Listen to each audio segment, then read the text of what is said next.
Hey garden friends, welcome to Flower Patch. Again, we're going to do the side garden tour. This is right here where I'm standing is the sidewalk to the side road and my porch. And then facing that way is my studio. And I wanted to share with you all that's going on right now towards the end of May. Things are just getting started here, even though I'm in zone 8, and many garden friends who live in lower zones across the country already have roses in bloom. They have so much going on while I'm still waiting for things to happen. But that's just because that's my growing conditions. And if you watched my previous video on the freeze, it was a severe freeze. So there was some damage. There was a lot more damage on some of my roses than I realized. And now a couple weeks later, it's showing up. But let's start taking the tour. Okay, so here's the sidewalk so you get perspective, and there's the road. And here are the roses that I put into the barrels. I did a video on digging them up, and it was a good thing I did. They were getting eaten. The roots were getting eaten by gophers. But here is the Boscobel Rose on this one. And you can see I also have, let me see if I can get that focused in. Right here is a Clematis, and that just blooms beautifully. I said on it what it was. I can't recall the name at this moment, but if you can see here, little spots got damaged. There's a little bit of damage. You can see some damage on the rose. Some things got froze back, and it probably will bloom a little bit later than it normally would. But that's a-okay. It survived. And this one is my Plum Perfect. I had bought this to complement my Love Song Rose, which I'll show you in a minute. It really took a hit. And these I had planted up for you last summer, and I had boxwoods in it, and then I also had some sweet potato vine, a variegated one, and a dark purple one. I am getting away from a lot of containers because of the water issue here, and containers take a lot more water. So I'm going to retire them for the summer, I think, unless something changes. And I'm just going to focus on my plants in the ground. So here are the little round balls I had put in there. I'd also had a couple of boxwoods in there that I was thinking I would grow up and let them grow shape to the ball. And I took those out too and put them in the ground. Now this plant right here is a trumpet vine I'm training into a standard or a tree form. It got really hit. You can see all the dead little things, but now it's starting to come back. See little buds coming out. It had started to leaf out, and then the freeze happened and really zapped it back. So anyways, that's a work in progress. This barrel needs to be removed because it's probably hollow in the bottom. It's broken. So I'll dig up this and put it in a different plant. Sorry for bumping my thing. I hope the chippers aren't disturbing you. This is my Abraham Darby David Austin rose. It was one of the very first roses I ever bought myself when I moved up here. I love it. It was getting eaten by gophers, so it's in this pot. Now my roses don't seem to do as well in pots as they do. They do great in these barrels, maybe because they're just bigger, I don't know. Or maybe it was the soil I used. But I have found a way to make cages for the roots that I could put them in the ground. And I'm hoping to do that and get all of my roses in the ground. Look at this is a Clematis. This is a double. This is Belle of Walking, and it's really gorgeous. I'm trying to train it up this obelisk here with this rose. This rose is an outstanding performer in my garden. It is called Dream Weaver, and you can see it got a little bit of damage too. You can see the brown, etc., from the freeze last, 2 weeks ago now. But down here, I've got some Echinacea coming up. I forgot what color that was. It may be a white one. I was trying to get a bunch of whites going. The Cat's Pajamas nepeta is still doing beautiful. That boxwood looks a little sorry, but it's coming along. But you see I have the nepeta all along here, and I'm just loving it. I'm slowly getting my irrigation system set up. Back there is some foxgloves I planted last fall. I transplanted from other parts of the garden. And then down there are some Agastache and poppies and other things. So you see everything's just really getting started. Here's some foxgloves, more foxgloves. They're closer to blooming than the others. And here is an iris. I can't wait to see which color that is. And a lot of my irises have buds, but I've also noticed some, let me see if I can find one to the other side, that they started to form buds and then they're empty. Okay, let me see. See these over here? This is the other side towards the road. Yeah, see, like this? They just fried. And I have to believe that it was that freeze that did that. So I don't think those are gonna bloom, which is very, very sad. Another Agastache. I was gonna dig this up because it gets so tall, it obscures. This is a Boscobel Rose. It came through the freeze kind of okay. And it's in that barrel to protect it from the gophers because they were in the ground and the gophers just about killed them and I had to dig them up. This is Jupiter's beard, also known as valerian. And there's another Ceranthus. I can't ever remember the horticultural name, but that just blooms for me all summer long. Some people it'll only bloom early summer, but mine just keeps on blooming and I don't know what the difference is. Here is the other barrel with the test rows. It goes one on each side of the sidewalk. And this is a little planter a friend made out of a pallet, and it has succulents in it, and I need to get that moved to a spot. It was on my porch. So I planted a bunch of stuff around this obelisk, which has started to tilt. This is one of my DIY obelisks that we made, and it's probably 5 or 6 years old. But you can see there's a bunch of things planted around it. This is not phlox, that is aster, common aster. I have a climbing rose over there. And I did plant Princess Kate Clematis here, and I don't think it lived through the winter because it's not coming up. This is Orion.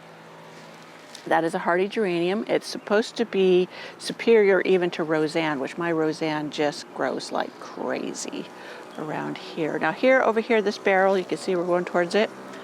This is where I had my love songs that did so beautiful last summer. And look, just little stumps that have blackened. That one has a little touch of green on it, but this one is definitely dead.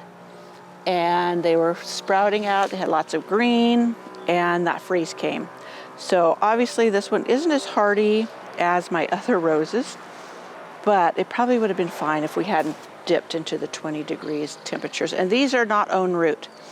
If I replace this rose, I will get own root, because if this would have happened with one that was not grafted and grown on its own roots, I could have just kept watering it and it would have returned from the root and been true. It would have been the love song rose. Whereas if I let these grow from the root, it would probably be Dr. Huey, which is an inferior looking rose in the garden because it gets singed looking and it's not the color I want. I wanted the lavender.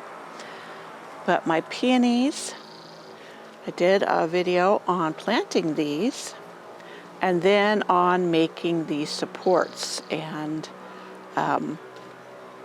they're getting ready to bloom. Some of them are, and doing fantastic. So I can't wait for that. I have some more geranium down there, Hearty Geranium, if you could see it. Whoops, that's my timer. And that one's Tiny Monster. I transplanted some from down in other spots because it was getting too big and it's just taking off. I have it along the side of the road and it stays kind of dry over there. So I was hoping to keep it in check. And one thing I do if it's getting a little out of control is I just take my weed eater to it and cut it back. I like simple and easy. So down there I had a barrel with bower vine in it. And of course the bower vine did not live. So I dumped out the barrel because I think I want to plant one of my Japanese maples there. It gets shade. This is 2 o'clock in the afternoon. You can see it gets shade. Now the sun is going to come out from behind the trees pretty quick. You can see it's already coming out over there. And then it's going to be quite sunny here, but this pear tree will shade that area. So the Japanese maple should do great there. So this is my little patio area we built that goes in front of the studio.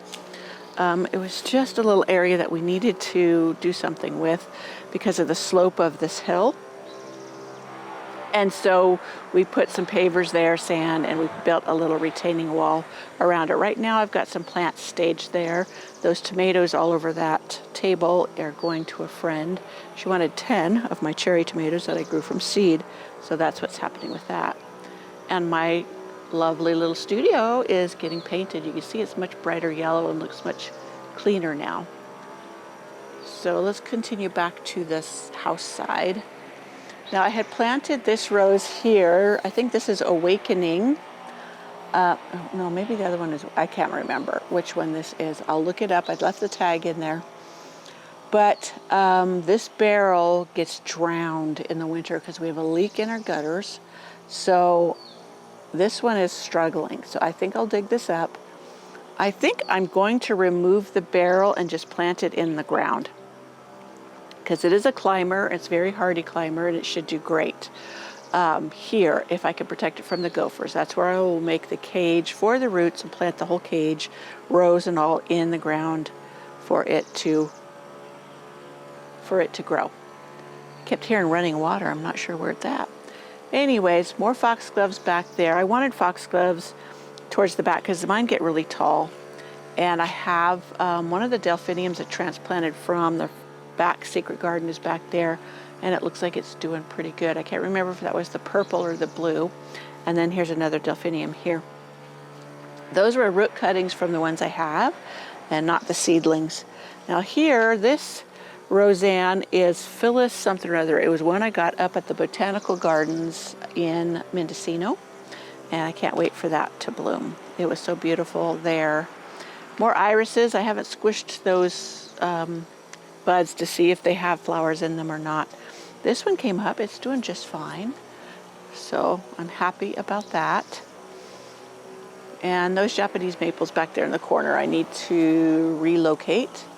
I just stuck them back there during the winter so they'd be semi-protected from the heavy snows. And this is my Crown Princess Margaretta rose. It looks like it's got some buds on it over there. A lot of it got snapped off in the late snow. You can see this here, and I've been tying it back up.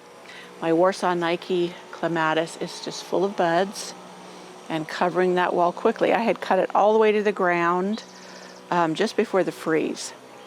So, well, I shouldn't say to the ground. It was like 4 or 5 inches tall.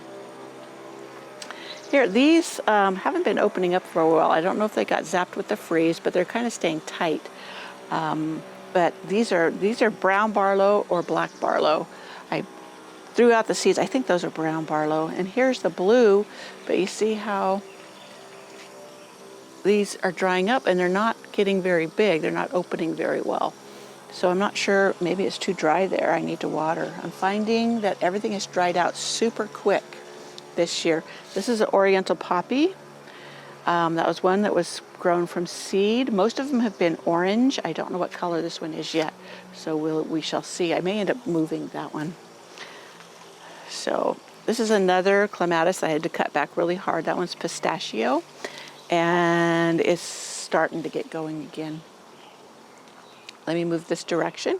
These are the Petunias. I bought big baskets of them. I'm transplanting them because they are a little bit root bound, and I have another container for them. But I wanted to share. Let me see. It's in the shade. I'm starting to get into the sun here.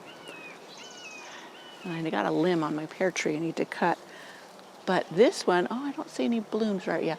This Oriental Poppy has already bloomed twice, or had 2 blooms come out, and it's orange.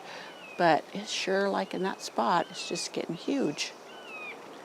And here's one of my other Japanese maples underneath the tree. It seems to do well in this container. Now I have a bear's britches in here. Acanthus Smallis, I think it's called. I'm hoping I covered it during the freeze because I don't think it can handle that super cold. And it already started to sprout because we had a warm spell and then that hard freeze. And that really is what did the damage, because the warm spell had everything starting to sprout, and then when he had the freeze, it froze all the new growth.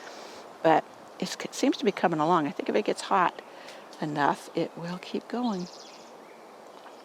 So here's alongside the studio. So lots going on in here. The rose down here did seem to do okay with the freeze. I think it being up against the building helped it. And then right there, I had an extra raised bed, so I put it down there.